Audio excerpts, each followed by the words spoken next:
The News 8 Backlot, presented by San Diego County Credit Union. Well, if you've been following our weather reports recently, you may have heard me mention how often we are under a UV alert here in San Diego. That's when the UV index is unusually high. When we get those UV rays from the sun, that can easily cause some skin damage. So dermatologist Dr. Melanie Palm is here with us this morning. First of all, thank you so much for coming in. Thank you, Heather.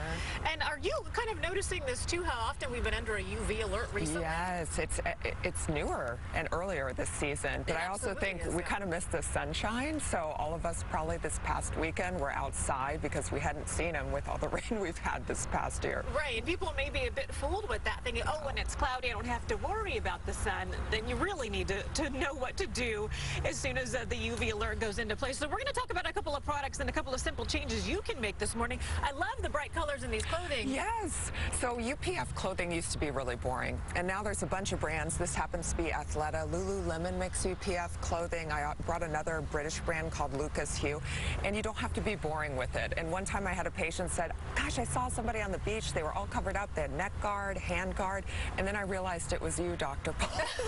So I really try and practice what I preach. Yes. But these are fantastic. They're long sleeve, higher cover up. There's something called a neck buff, which you can actually use. It's from Fisherman's Gear, but they come in all sorts of colors because the neck and I feel like the hands give our age away. Oh, absolutely. Yeah, so yes. I even brought some UPF gloves. They're typically used for like gel salon manicures. I actually use them if I've got a long ride, slip them on. They're like almost like swimsuit material, and I wear them during hikes as well. And look at your hands. I know, yeah. They're perfect. Their skin is perfect. Oh, and then, you know, don't forget about your eyes, too. Should we look for something when we're buying a pair of sunglasses? Yes, so you actually want to see that it's got, and it'll indicate actually on the inside of it whether it's got guidance against UPF, and you want to actually make sure that UV rays are being blocked, both UVA as well as UVB in terms of your eyeballs. Okay, good to know.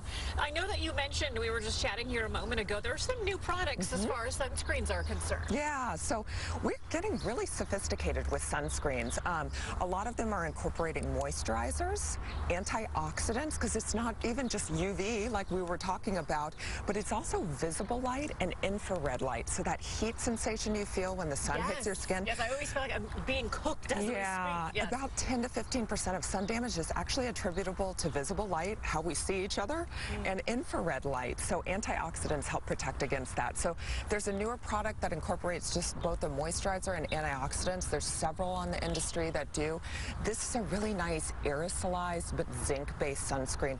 You know, there's a lot of debate with the FDA about what's happening with some of the chemical sunscreens, and I think if you talk to most cosmetic dermatologists, we really like zinc and titanium. They're mineral-based, they don't get absorbed by the body, and they reflect light back into the environment rather than potentially being systemically absorbed. So those are two ingredients to look for when you're buying your sunscreen next. You said zinc and titanium? Yeah, the ones you can pronounce. If it sounds like a chemical, those are typically the ones we're not as much of a fan of. Oh, good to know. Yeah. Okay, I'll be making that change immediately. And then this product, which is really hard to say, Aerofitona actinica, is a product that has a DNA repair enzyme in it. And there was a British study, it was published in the British Journal of Dermatology, a 9-month study, and patients actually saw a reduction in their precancerous spots on their face when they use sunscreen. Can I bathe in that? I know. I like to use it as well.